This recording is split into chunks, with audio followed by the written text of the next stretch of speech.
This is the fifth gate of Kammasaka Zen, Shakyamuni equanimity. This is Dharma talk number 4, and it's about emptiness and interconnectedness. In the teachings of Kammasaka Zen, a significant part of practice is divided into these 10 gates, each representing fundamental principle for attaining realization and the deep understanding of self and existence. This fifth gate, fourth Dharma talk, is centered on the concepts of emptiness. It's centered on known as shunyata, and is centered on the concept of interconnectedness. And it offers profound insights into the nature of reality, the self, and the universe. So in this Dharma talk, I want to explore the intricate relationship between emptiness and interconnectedness as presented in the fifth gate of Kammasaka Zen. And then connecting these teachings to broader Buddhist philosophy while examining their relevance in the path, or an individual's path, or our path to awakening. So, let's begin.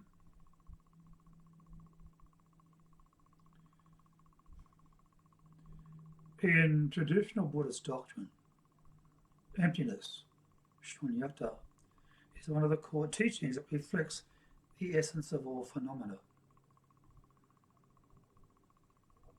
It is often understood as nothingness or void, but in reality, it simply refers to the absence of intrinsic independent existence. And according to the teachings of the Buddha, all phenomena, including the self, are empty of inherent permanent identity.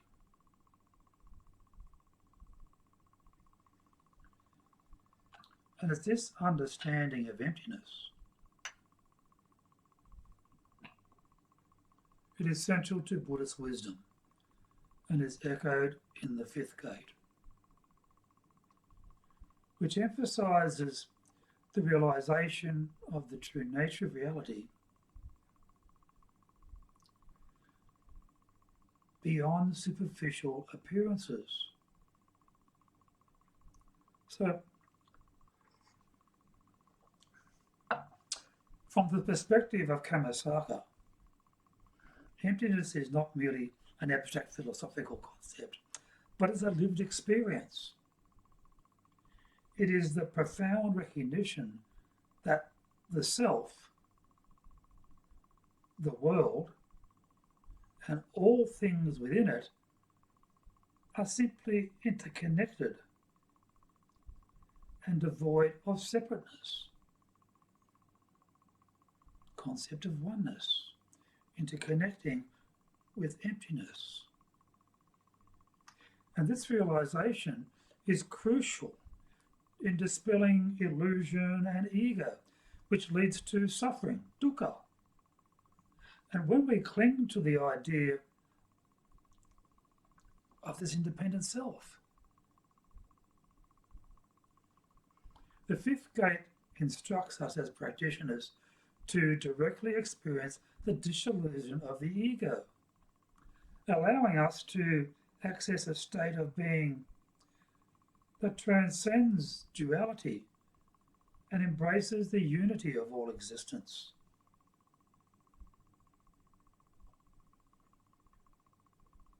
Now, while emptiness reveals the lack of independent essence in all things,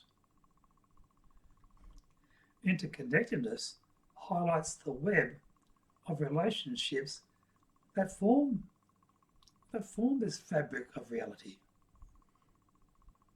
Another Zen paradox.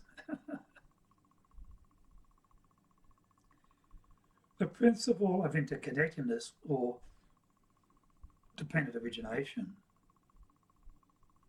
It says that all phenomena arise in dependence on other phenomena. Nothing exists in isolation. Every event, every moment, every experience, it is simply linked to countless other causes and conditions.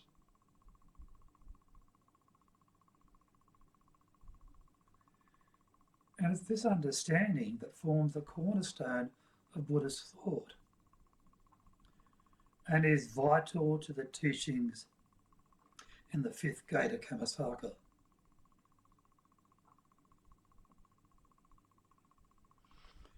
Interconnectedness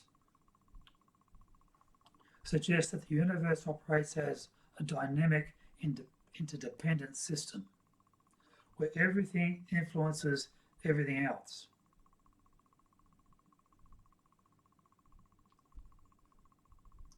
A common metaphor used in Buddhist teaching is that of Indra's net, a vast net stretching across the cosmos with jewels at every node, and each jewel reflects every other jewel, demonstrating the infinite connections between beings and things. And in Zen, this metaphor is used to help us as practitioners to understand the fluid, independent nature of existence, thereby cultivating a sense of humility, compassion, and also of responsibility towards others.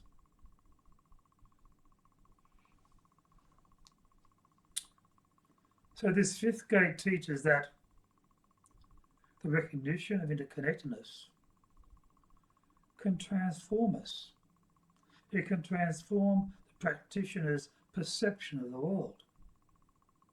And when one sees the independent nature of all things, it becomes impossible to view oneself as separate from others.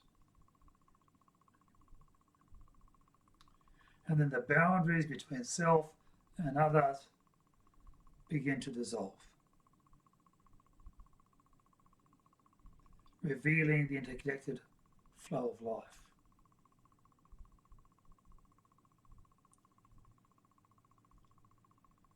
This realization encourages a deeper engagement with compassion and altruism, as we come to see that the suffering of others is ultimately connected to our own well-being. And through emptiness and through interconnectedness, look, they may seem like opposite ideas. One pointing to the absence of inherent existence, and the other pointing to the complex web of causes and effects. But they are, in fact, two sides of the same coin, because emptiness reveals that nothing exists independently, and that interconnectedness shows us how things come into being through their relationships with others.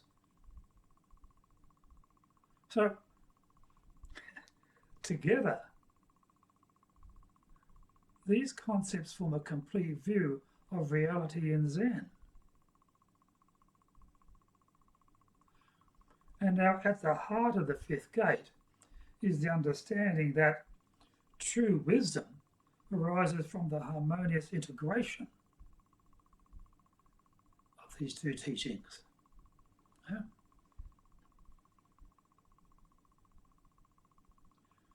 And when we perceive the world through the lens of emptiness, we free ourselves from detachment and delusion of separateness.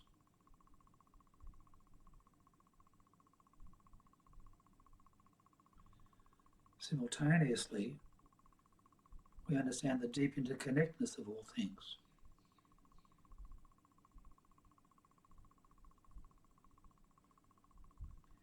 And we begin to develop compassion and a sense of ethical responsibility.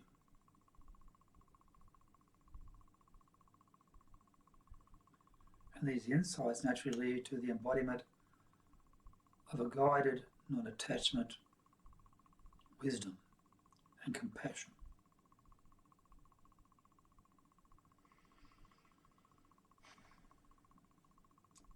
So Kamasaka Zen emphasizes the awakening is not a distant abstract goal. Zen in general emphasizes this awakening is not a distant abstract goal, but a lived experience that is accessible to every individual. And it's all through our daily practice.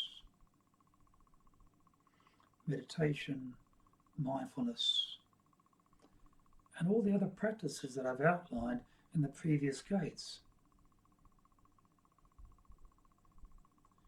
It's then that practitioners come to embody the principles of emptiness and the principles of interconnectedness.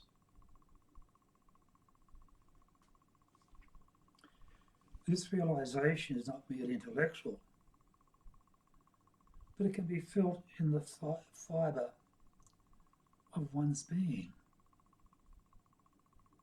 It transforms the way one interacts with the world, enabling a life that is attuned to the present moment, free from the chains of ego, and guided by compassion for all beings.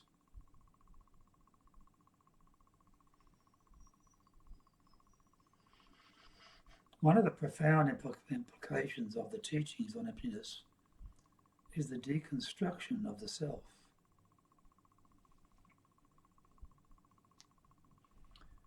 In Western philosophy, the self is often seen as a fixed, enduring entity, something that persists over time with an unchanging essence. However, in Zen, as in broader Buddhist teachings, the self is understood to be empty of any inherent permanent identity. This is not to say that the self does not exist at all, but that it exists only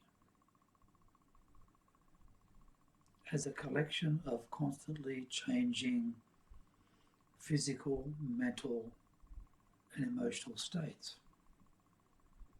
It's a process.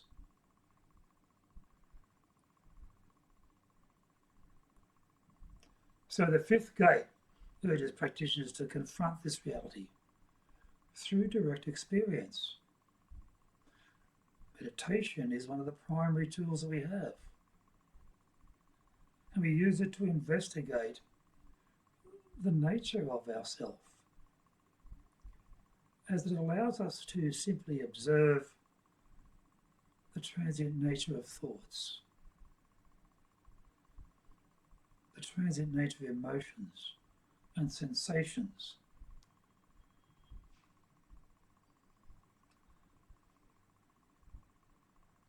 and by paying attention to these processes, we begin to see that what we commonly refer to as I or me is not fixed. It's not a fixed, enduring entity, but a series of ever-changing phenomena. And this insight can be both liberating and challenging. On one hand, realizing the emptiness of the self dissolves much of the anxiety, much of the fear and the suffering that arises from the attachment to the ego. On the other hand, it challenges deeply ingrained belief or beliefs about personal identity.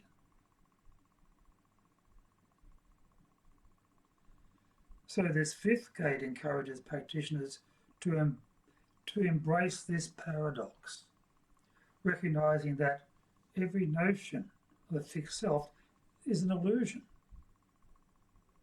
It's an illusion that obscures the truth of oneness and interconnectedness. And the liberation that comes from seeing through this illusion, it leads to a life that is more fluid, more adaptable, and certainly more compassionate.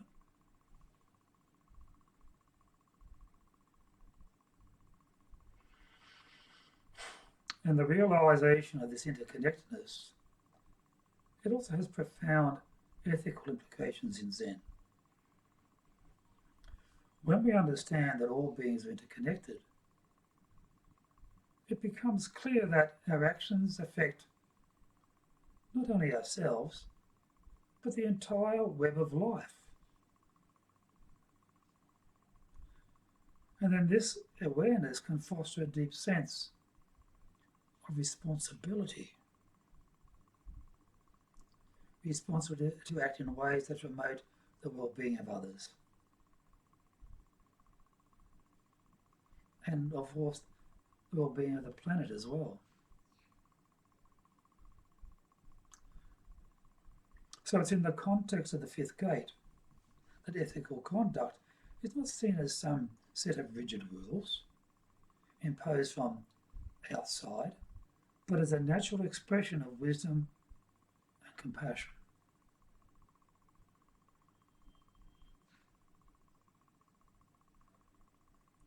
And when we understand the interconnected nature of existence,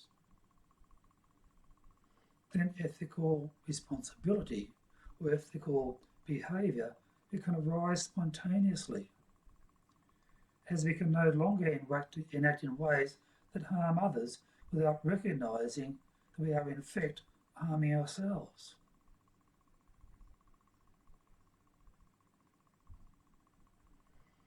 So the practice of the fifth gate emphasises cultivating mindfulness and awareness in daily life, ensuring that our actions are aligned with the principles of non-harming,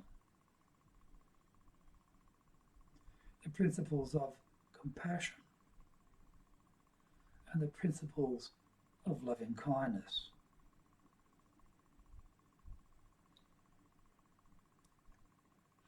And it's this shift in perspective that can have far-reaching effects, extending beyond the individual interactions to include concern for the environment, for concern for social justice, and for the concern for the welfare of all beings.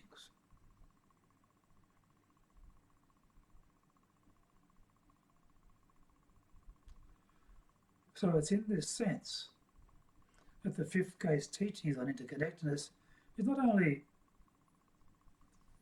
philosophical insight, but also a call to action, encouraging us to engage in the world in a way that reflects our understanding of this interconnected web of life.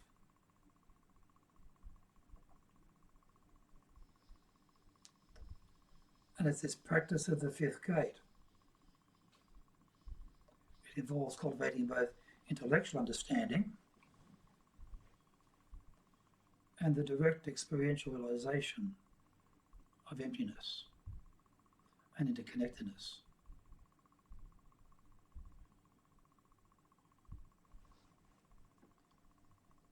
Thank you for listening today.